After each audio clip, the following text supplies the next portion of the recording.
The rise and fall of the second Earl Rivers of Middleton Towers, Anthony Woodville, second Earl Rivers, gained enemies as quickly as he gained power. After his sister Elizabeth became the unexpected Queen of England, Rivers rose swiftly, securing powerful court positions and leading major military campaigns abroad. But the entrenched nobility resented his ascent. In 1469, England's two most powerful nobles, Warwick and Clarence, rebelled and sacked Middleton Towers, Rivers' family seat, in a broader challenge to Edward IV's rule. A year later, Rivers rebounded. He expelled Warwick's forces from Southampton and regained control of the English Channel for Edward IV. At the height of his power, he chose to step back.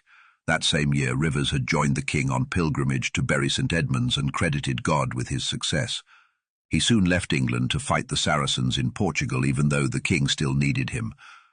After the campaign, he journeyed on to Santiago de Compostela and Rome. A devout man and scholar, Rivers met with leading Renaissance thinkers on the continent.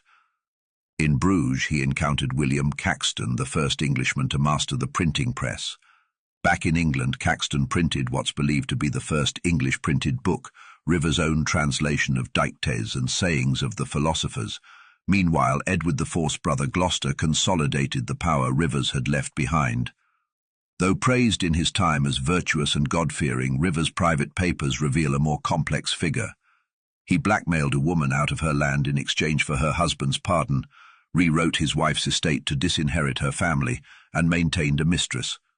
Yet his repeated decisions to give up wealth and position for crusades and pilgrimages suggest that his faith was real, not merely performance.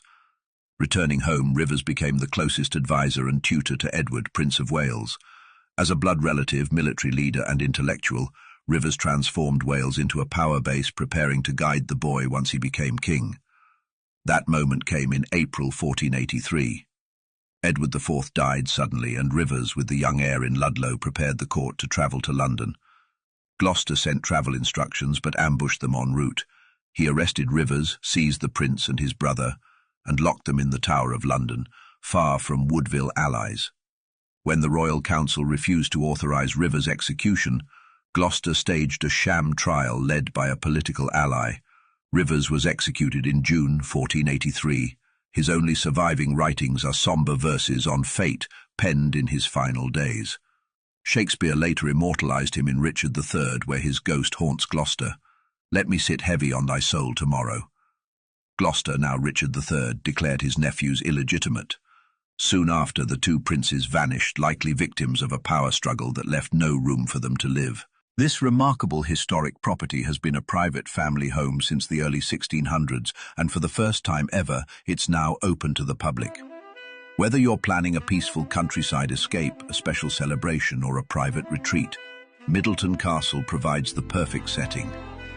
With centuries of history, serene surroundings, and timeless charm, it's an unforgettable venue for rural getaways, events, and corporate gatherings. Book your stay now using the link above.